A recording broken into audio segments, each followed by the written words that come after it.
Welcome back to Variant Quran. I'm Daniel Brubaker. Well, what does an encounter between Muhammad and a Christian monk in his youth have to do with the delivery and transmission of the Quran? We're going to talk about that today. If you stick around to the end, we're going to go through a lot of material and I'm going to give you some of my opinions.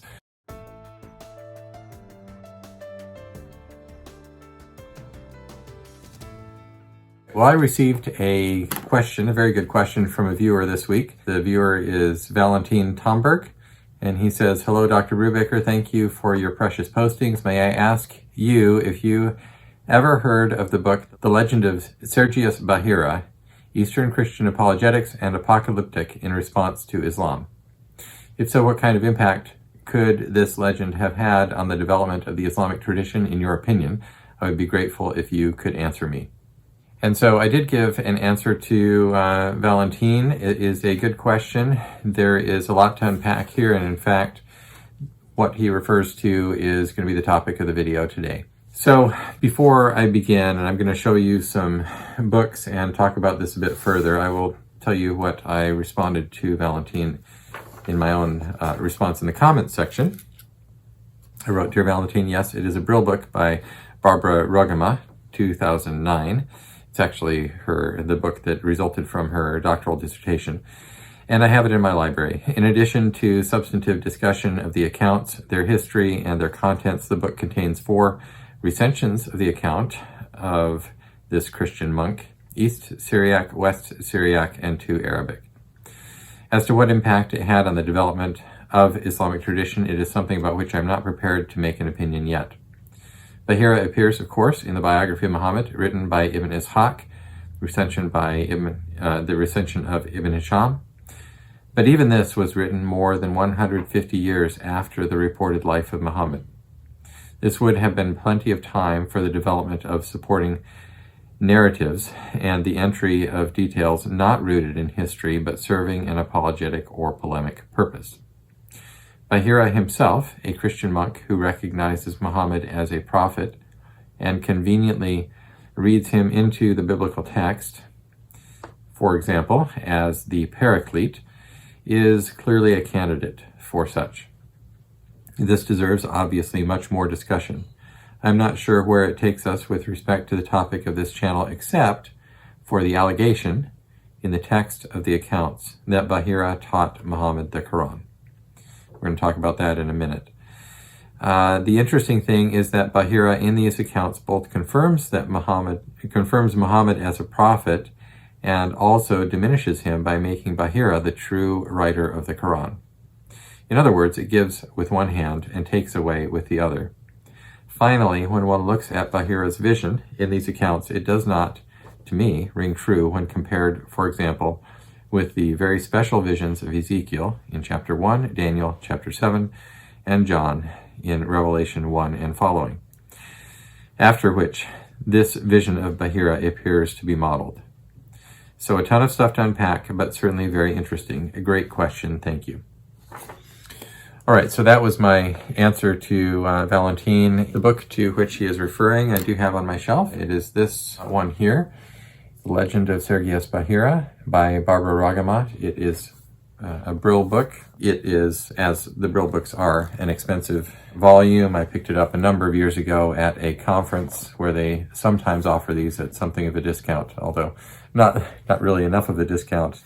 But it is, the book contains material that is very valuable, including the actual Syriac text of the East and West Syriac recensions of this story about Bahira the monk, which we're going to talk about in a minute. I'm going to tell you the content of it.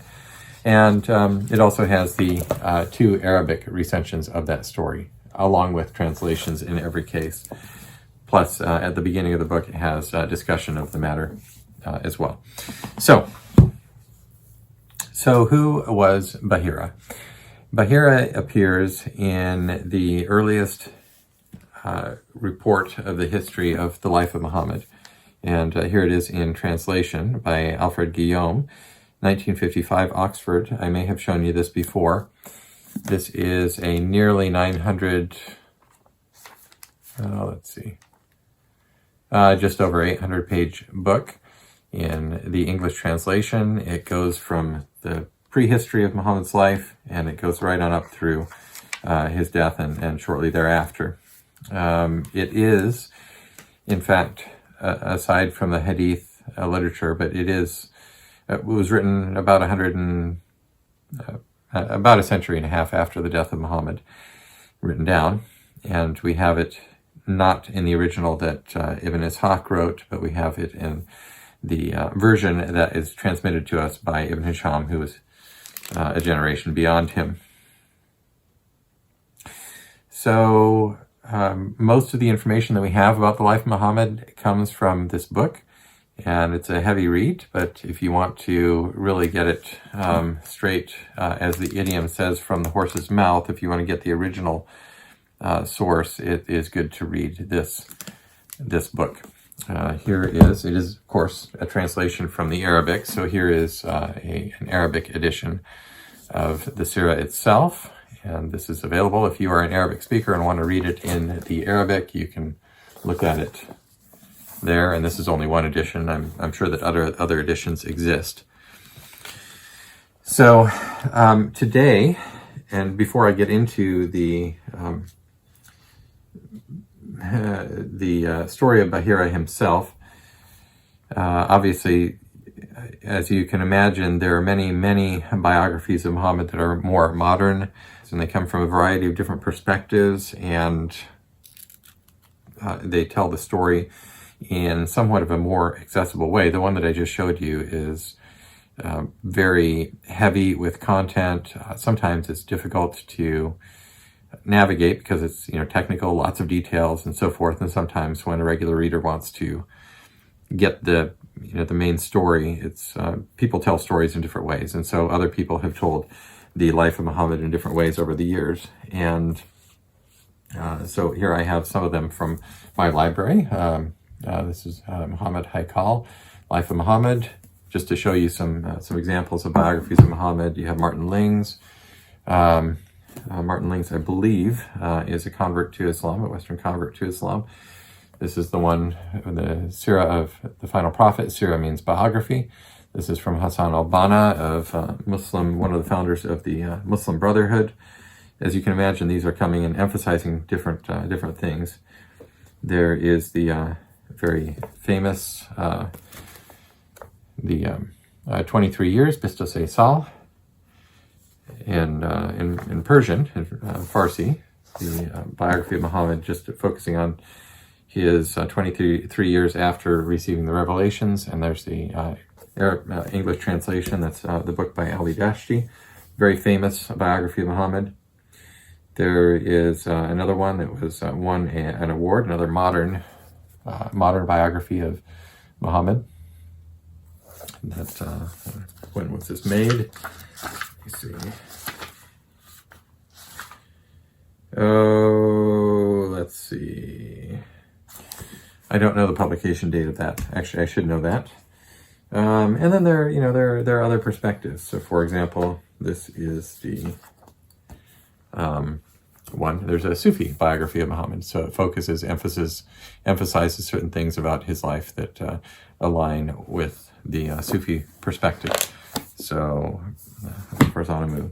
So those are some of the probably Muslim perspectives on the life of Muhammad. And then, of course, you have Western scholarship has looked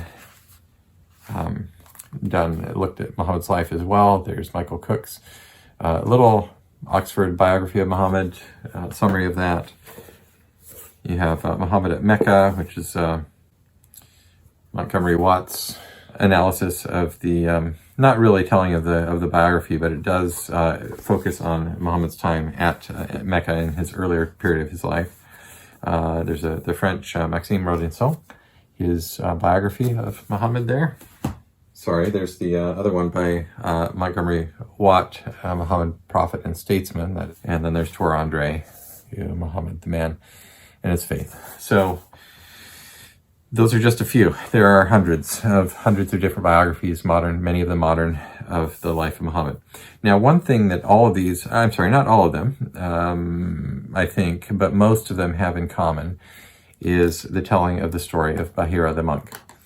And it appears prominently because it serves and I checked some of these that I just showed you just this morning and located the telling of the story of Bahira. It happened, and now you may be wondering what it was that happened. So it's told in the biography of Ibn Hisham that Ibn Ishaq through Ibn Hisham, that when Muhammad was about 12 years old, oops, oh no, where was it? Yeah. So on page 79 and 80 through 81 of this edition, in case you have it and want to reference it, it tells the story of Bahira. And the story goes like this. When Muhammad was a youth, and some of the other biographies say about 12 years old. I'm not sure if it says 12 years old in the biography itself. Yeah, it doesn't say his age, but the others have sort of triangulated what his age, and it appears the tradition says that Muhammad was about 12. Abu Talib, his uncle, would go on these trading journeys up to Syria, and on this particular trip, Muhammad wanted to go along and wound up going along with him. Along the way, they would stop at, one of their stopping points was near the cell of a monk, a Christian monk named Bahira. Now, Bahira had not taken note of them on previous trips, but on this particular trip, he invites them all in to have a meal with him. And they noted this as an unusual situation because he had never really taken that much interest in them before. And as it's told in in the Sirah, what had happened preceding their arrival is he had seen in the distance the caravan approaching, and he saw a cloud over the head of Muhammad. Let me just read you the portion of that. While he was in his cell, he saw the apostle of God in the caravan when they approached, with a cloud overshadowing him among the people. Then they came and stopped in the shadow of a tree near the monk. He looked at the cloud when it overshadowed the tree, and its branches were bending and drooping over the apostle of God until he was in the shadow beneath it. When Bahira saw that, he came out of his cell and sent word to them, saying, I have prepared food for you, O men of Quraysh, and I should like you all to come, both great and small, bond and free. And so they all come to the meal, but of course, as the story goes, they leave the young Muhammad to guard the baggage, and Bahira looks at the group gathered before him and does not see the one who he had earlier recognized as being the apostle of God with the cloud over his head, and he asks them about it. Is there anybody else? And of course they go and get him and bring him in, at which point he pronounces his future that he had foreseen, and he checks the body of Muhammad. He looks between his shoulders and sees the mark of prophethood between his shoulders, something that apparently he had noted in one of his books that he had in his cell. And this is the confirmation of Muhammad's future. So a couple things about this. The first thing, one of the things that I noted when I first read this many years ago was its similarity to the account of when Jesse goes to anoint David king over Israel, and that is found in 1 Samuel.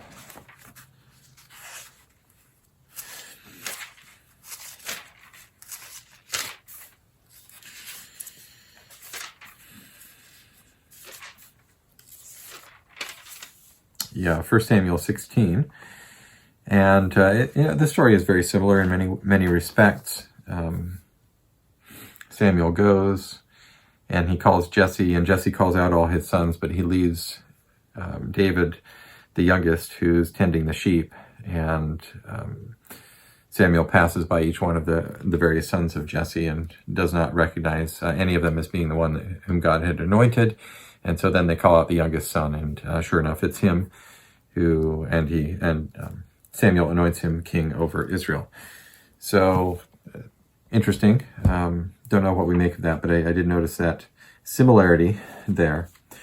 Now, what purpose does this account serve in the Sirah? Well, the first thing, obviously, is that you have independent confirmation here by a Christian, by somebody who's in possession of the earlier scriptures, and not only that, but somebody who is a monk who's dedicated his life to, presumably, to renouncing the world and to study of the scriptures and so forth. So this person, Bahira, serves a rhetorical function of confirming or affirming the prophethood of the young Muhammad before he had his encounter with the angel in the cave in the hills above Mecca, overlooking Mecca.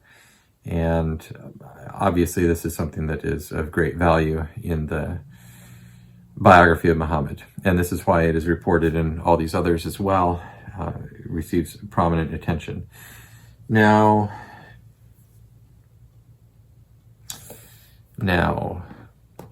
how is it relevant to the topic of this channel, which is the variant Quran, focused on the transmission of the Quran and the delivery of the Quran?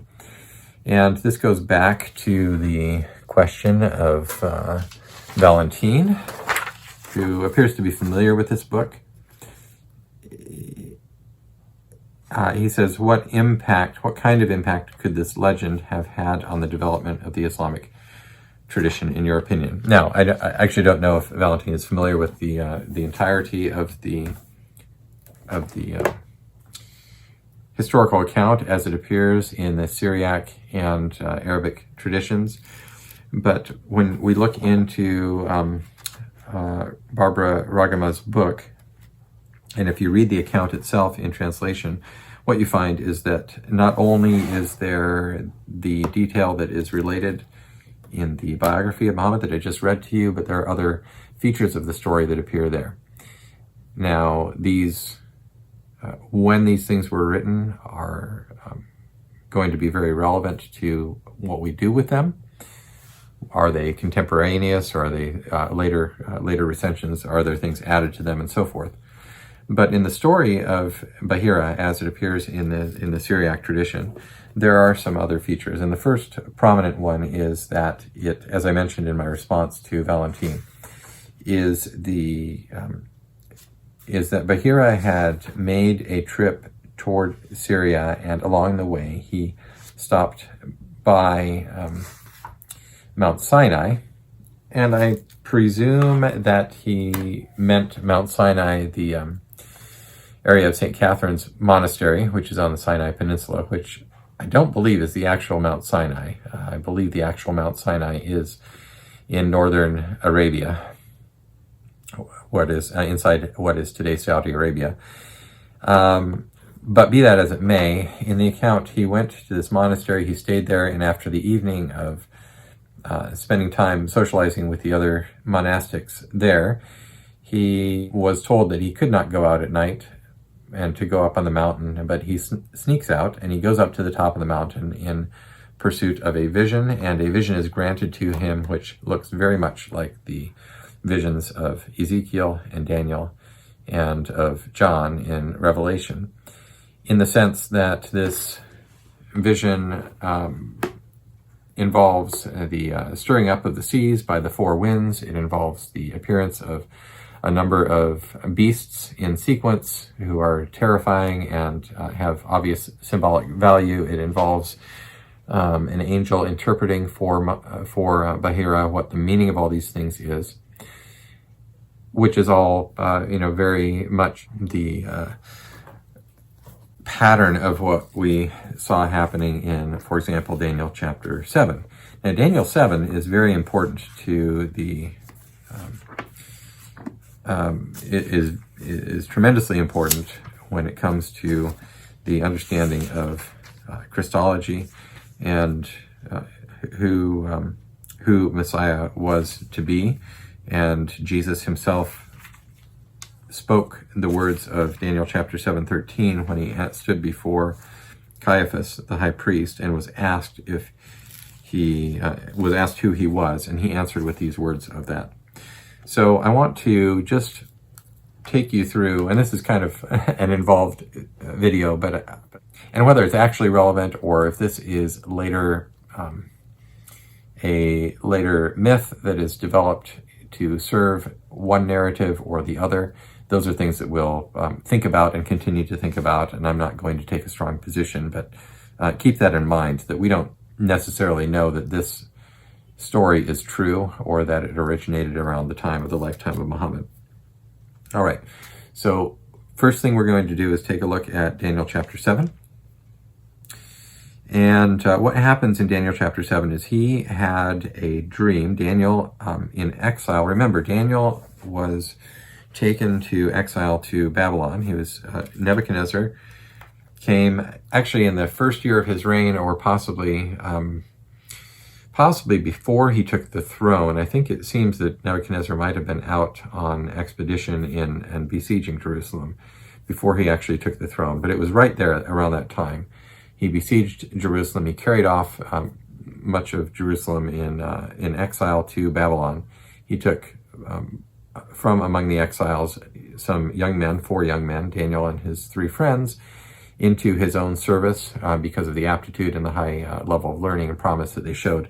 And Daniel wound up serving in the court, high levels in the court, over the succession of multiple kings. So this dream of Daniel occurs in the first year of Belshazzar, the king of Babylon. And he says, Daniel had a dream, and visions passed through his mind as he was lying in his bed. He wrote down the substance of his dream. So in the vision that he had that night, he saw a succession of 4 beasts. The first was like a lion, had the wings of an eagle. The wings were torn off. Daniel is seeing this in his vision. So that it stood on 2 feet like a man, and the heart of a man was given to it. Then there came a second beast, which looked like a bear, and it raised up on one of its sides. It was raised up on one of its sides, and it had 3 ribs in its mouth between its teeth, and it was told, "Get up and eat your fill of flesh." After that, I looked, and there before me was another beast, one that looked like a leopard, and on its back it had 4 wings like those of a bird. This beast had 4 heads, and it was given authority to rule. That's number 3. After that, in my vision at night, I looked, and there before me was a 4th beast, terrifying and frightening and very powerful. It had large iron teeth. It crushed and devoured its victims and trampled underfoot whatever was left. It was different from all the former beasts, and it had 10 horns. As while I was thinking about the horns, there before me was another horn, a little one, which came up among them, and 3 of the first horns were uprooted before it. This horn had eyes like the eyes of a man, and a mouth that spoke boastfully. And at this point, there is a transition in the text. He says in verse 9, "As I looked, thrones were set in place, and the Ancient of Days took his seat. His clothing was as white as snow. The hair of his head was white like wool. His throne was flaming with fire, and its wheels were all ablaze." Now, this is one of the few places in the Bible where someone sees the Ancient of Days. It is in a vision, but sees the Ancient of Days. The Ancient of Days is God. Daniel, Ezekiel, and then John the disciple in his vision in Revelation. So it's worth noting this is a very remarkable and unusual incident. All right, verse 10, "A river of fire was flowing, coming out from before him. Thousands upon thousands attended him. 10,000 times 10,000 stood before him. The court was seated, and the books were opened." Verse 11, "Then I continued to watch because of the boastful words the horn was speaking. I kept looking until the beast was slain and its body destroyed and thrown into the blazing fire. The other beasts had been stripped of their authority and were allowed to live for a period of time." Now we are at verse 13, which, as I mentioned, is the verse that is quoted by Jesus when he is standing 600 years later before Caiaphas, the high priest. Verse 13 says, "In my vision at night I looked, and there before me was one like a son of man coming with the clouds of heaven. He approached the Ancient of Days and was led into his presence. He was given authority, glory, and sovereign power. All peoples, nations, and men of every language worshipped him. His dominion is an everlasting dominion that will not pass away, and his kingdom is one that will never be destroyed. So just for context, there is a whole lot to talk about and unpack there, and my purpose here is not to go into a thorough discussion of the Son of Man vision, its meaning, or any such, but to place a context around what we are looking at in the Bahira legend. So toward the context, just so you know what the Son of Man vision is, we can turn to Matthew chapter 26, verses 63 and following. Jesus is before the Sanhedrin. This is shortly before, this is his trial before he is crucified. The high priest said to him, this is the high priest Caiaphas, said to him, I charge you under oath by the living God. Tell us if you are the Christ, the Son of God. And Jesus says, literally, I believe he says, you have said it, which is a way of saying, you got the picture, you got the message. In this translation, it says, yes, it is as you say, Jesus replied. But I say to all of you, in the future you will see the Son of Man sitting at the right hand of the Mighty One and coming on the clouds of heaven.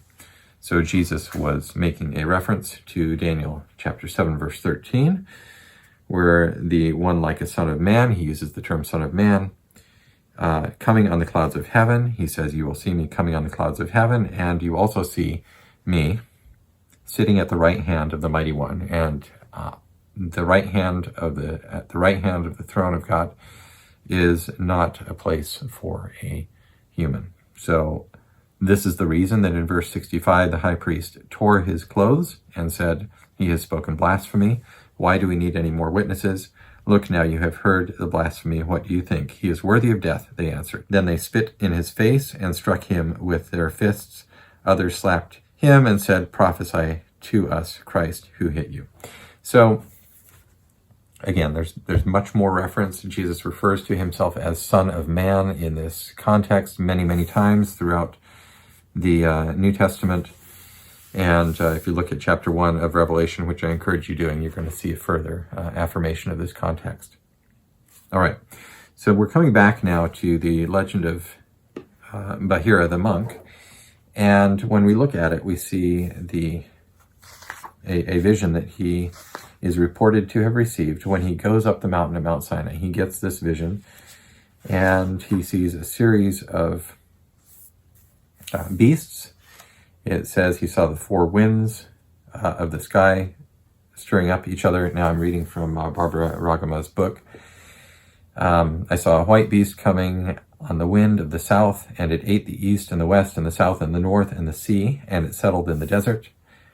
On its head were 12 horns, and I said to the angel, what is this, my Lord? And he said to me, this is the kingdom of the Ishmaelites. Okay.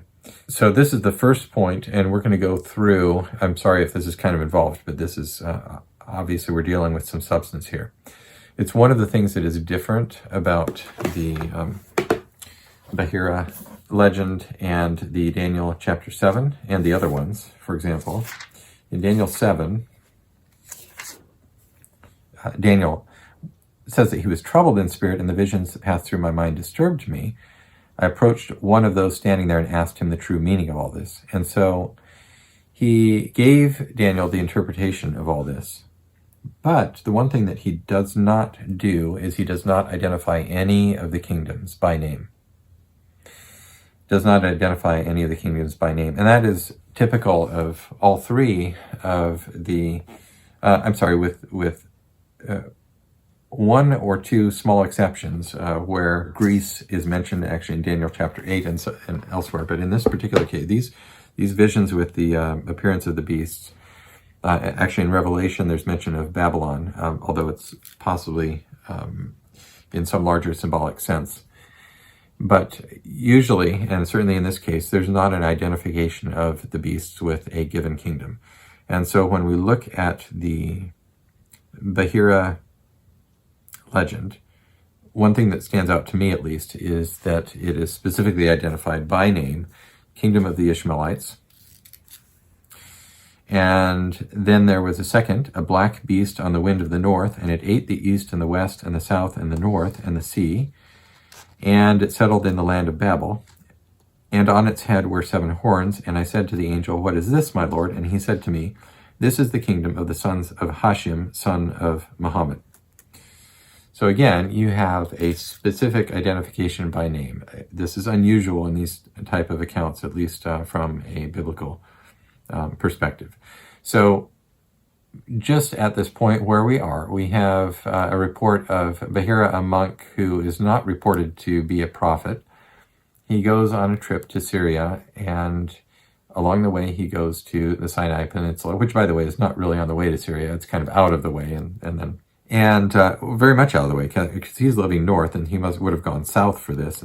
So he goes up on the mountain. He gets this vision, a remarkable vision. Remember how remarkable this is for anyone to have a vision of of God on the throne. And actually, Bahira does not see God on the throne. It says that he saw a great cross that gave light to the whole creation. And in brilliance, it surpassed the sun, which is different. None of the other visions have that. It seems a little bit unusual. You can imagine the image of a cross. But remember, this is 600 years after Jesus, whereas the vision of Daniel was 600 years before. And the vision of John was about 90 AD, about 60 years after the crucifixion, and so something like that. So that is another thing that's unusual in this case. Okay, so the identification of that. And then it goes through a series of other beasts. And then after that, I saw a bull coming in great calm and humility on the wind of the south, and on its head were 5 horns, and it ate the 4 quarters of the world, and it settled in Ashur. And I said to the angel, "What is this bull, my Lord?" And he said to me, "This is the kingdom of Mahdi, son of Fatima. And as the bull is calm and humble and peaceful, likewise his kingdom will be more humble and peaceful than all the kingdoms. All the tribes of the sons of Ishmael await him, and with him the kingdom of the Arabs will end." So Mahdi is a messianic figure in Muslim apocalyptic literature, and so I'm not an expert in apocalyptic literature, although David Cook, my advisor, certainly is, and I talked to him about this yesterday as I was kind of thinking about doing this video. Stopping right there, actually what David said is that the Bahira legend appears to be of 9th century origin. That would be the 800s, and so it is later. That is something that is later, which aligns with much of this. As he goes on in this, you see further identification of the various beasts, which you have a panther, you have a lion, a yearling goat, and a great dragon, and all these things. Much more detailed and exotic, I would say, creatures than you see in the other ones that I have already mentioned to you in the Bible. And again, explicit identification of these things with various people. This is the seed of Joktan, who are the people from Qatar. The mightiest Mahdi, the son of Aisha, is his name. The sons of Hagar, and so forth. And so